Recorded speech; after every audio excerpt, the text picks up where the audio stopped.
Alrighty, well, there's Rocky behind me on his pillow having a nap in the window. It's a little bit cold in here, but it isn't bad. The heater's taking the edge off it. It's alright. It's okay. Yeah. Anyway, I've noticed something. It's kind of troubling. I think it is anyway. I was into the bank last week. I hadn't been into the bank for a very long time.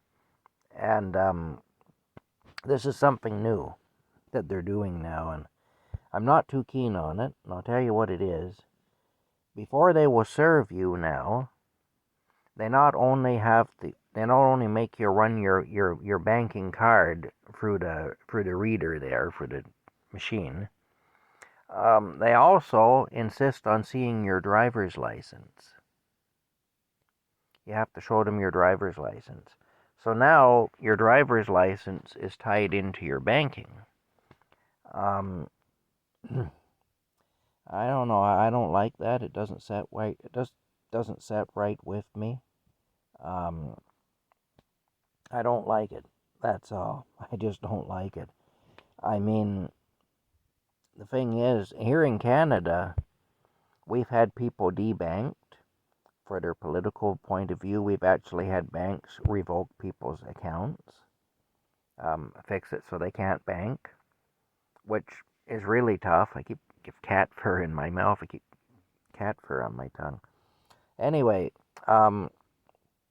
we've had people actually where banks have severed their relationship with the person because of their political point of view, because they've been outspoken against the government or certain government policies. And we're having all kinds of problems anyway with the banks here now. And it's all connected to government stuff. And so when I see the driver's license being connected with the bank account like that, it concerns me. I mean, the idea that we need to have a government ID to bank, especially when we're an established customer. I can see it if you're opening an account. But in my case, I banked with the Bank of Commerce since the late 1970s. I've had an account there since around 1978. So, now I've had accounts at other financial institutions too over the years, but my main account and my main dealings was always with the Bank of Commerce. And so, for me, to go in there and have them ask me for my driver's license, I didn't like it. I actually pretended I didn't have it with me. And then they weren't going to serve me, but then they said that if I had my cell phone, they could send me a text with a number, and I would have to give her the number, and then they would serve me. And so I did that, and I told her I didn't really care for it, that it didn't set well with me. And she says, well, we've been doing this for over a year. Like, how could you not know we were doing this? We've been doing it for over a year. Well, the thing about it is, I didn't know because I've been in a camper in a field.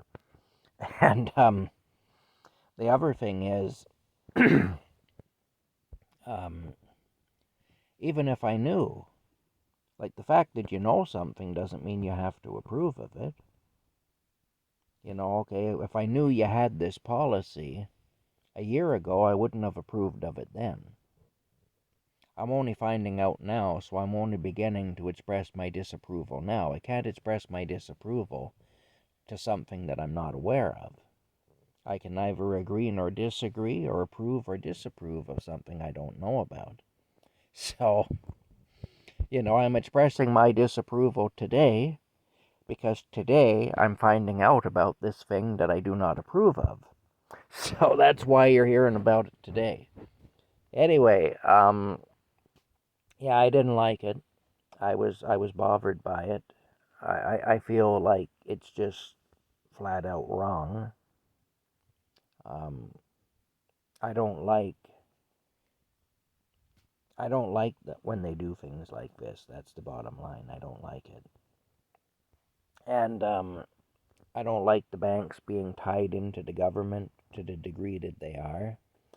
I understand they're a financial institution. They're going to be tied in with the government to a point.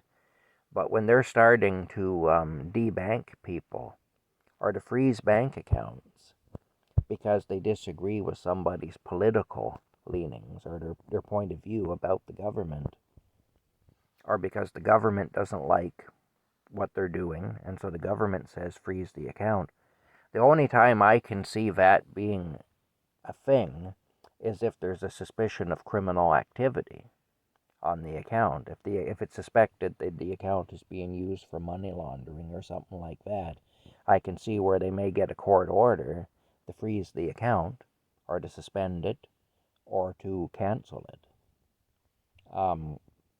That makes sense to me. Even at that, though, a person is entitled to be presumed innocent until proven guilty. So unless there's been a conviction, or unless it has to be frozen for investigative purposes, there may be some reason where, in order to complete an investigation, an account has to be interfered with in some way to determine whether charges should or could be laid. But otherwise, a person should not be debanked simply for their political point of view. Having a political point of view which is not in line with the current ruler is not a crime in this country yet. It's treated as if it's a crime, but it really isn't. And for the banks to go along with that, it's really disheartening anyway. And I just don't like the direction that the banks are heading. I don't like the banks being in bed with the government to the point where basically they're saying, well, because the government is our friend and you've offended our friend, we're not going to serve you anymore. We're going to debank you. Now, they've made it so that you can't do a lot of things without a bank account. If you're working at a job, practically every job now pays through your bank account. It's nearly impossible to find a job that will pay you cash, or that would pay by check. And even if you get paid by check, where are you going to cash your check? If you don't have a bank account, they won't deal with you. And so about all you could do is go to a check cashing place, and they're going to royally screw you. And if you can even find one, the check cashing places are all disappearing now. So, I mean, if you get paid by a check, well, unless you have a bank account, the check is just a worthless piece of paper. You know? So, I mean, the way it is right now, we're pretty much dependent on the banks. It's not like it used to be where you got a pay envelope with cash in it or whatever, like going way back how it was. Nowadays, you have to use a bank. It's impossible not to. Anyway, bottom line is this. I just plain disagree with it. I don't like how cozy the banks are with the government. Like, banks are supposed to be private businesses that are regulated by the government, like any private business is. It doesn't matter what you're doing. There's always some government regulation that kicks in, health and safety things and liability things, and you know, you may have to have a special license to practice certain businesses or certain occupations and so on. That's all regulated by government. But if you're using your vehicle for business or whatever, that's regulated by government quite often. But the thing is, as far as the bank saying, if you're an enemy of the government, you're our enemy too, I don't like that. And I mean, I wonder where it's going. Is the grocery store going to say that next? What about when we can't get cash anymore, when everything goes electronic? When we have central bank digital currency, CBDC? Are you going to be flagged if the government disapproves of you? If you haven't been obedient to the government, or if you've openly criticized or spoken against the rulers? Are you going to go into the store and they're going to say no food for you because the government is our friend? and you have constituted yourself an enemy of our friend, and therefore you are our enemy too, so you can just starve? Is that where we're headed? Because the banks have already begun doing that. There are people in this country who can no longer bank because of their political stance. Um, they froze the bank accounts of people who supported the trucker convoy protest in 2022. Um, they actually froze their bank accounts. If you contributed more than $25 to the protest, now if you did it with cash, of course, they can't trace that. That's one of the reasons they want to get rid of cash. But if you did it with through your bank, if you did it through a debit card or a credit card, and you made a contribution to the convoy protest, they froze your bank account. And then we had that wicked woman there, our Deputy Prime Minister, Chrystia Freeland, who has ties to, well, to a certain group of people who ran the world back in the 40s, at least the German-controlled part of the world, if you know what I mean, who were responsible for a lot of death and destruction. She has ties to people like that in Ukraine, where her family comes from.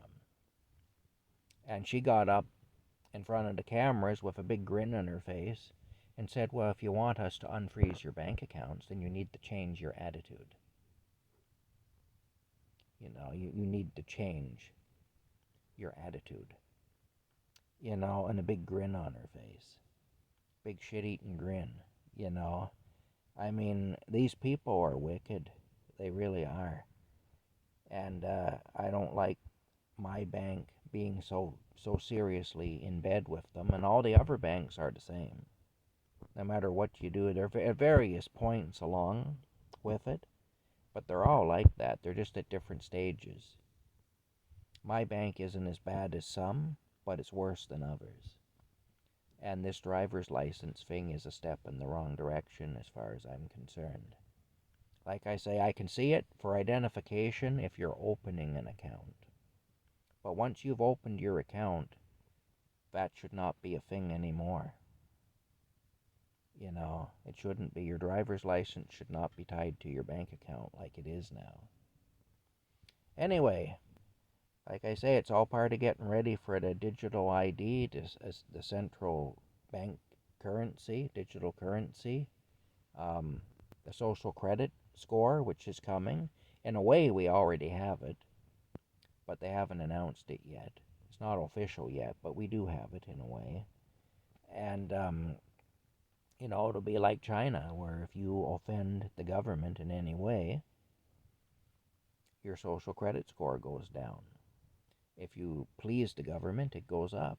Your entire life depends on keeping the government happy and, basically keeping the government sweet. That's what it boils down to.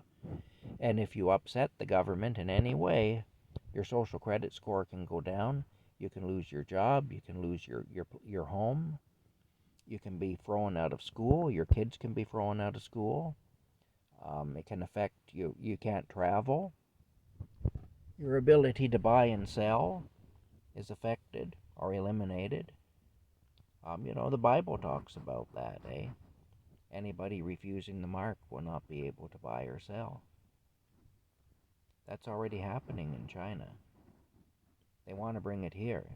Our Prime Minister one time said that he admires the basic dictatorship of China, of the Chinese government, the Chinese system, that he admires it.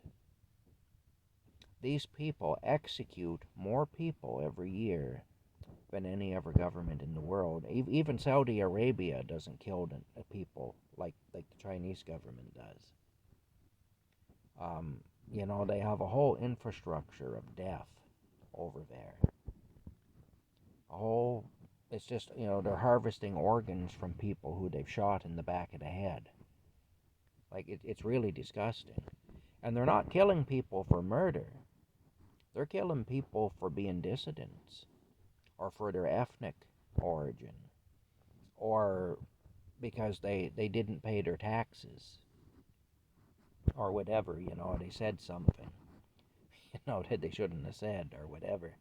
Now, they're also killing people for murder. It's not like they don't do that, but it isn't just an eye for an eye and a tooth for a tooth. It's like an eye for, you know, for a bruise, basically. If I hit you and put a bruise on your body, then I get my eye plucked out. It's that sort of a thing. It's that kind of a reaction. Say something negative about the government, we'll put a bullet in the back of your head. That's what they're doing over there. That's coming here.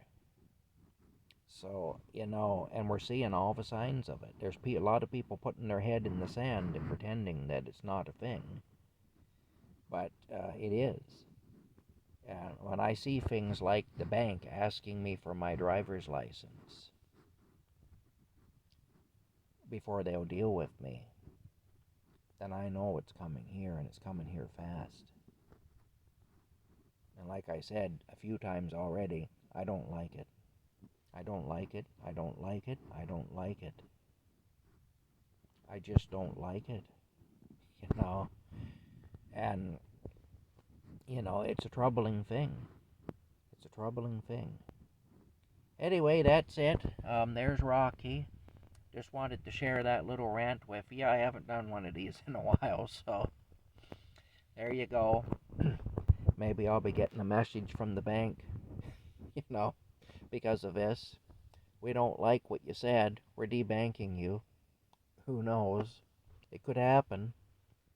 In today's Canada, it could happen, and in many other places in the world too. It's bad here, but I mean, we're not the only ones. It's a worldwide thing. Anyway, that's it for now. We'll talk to you later.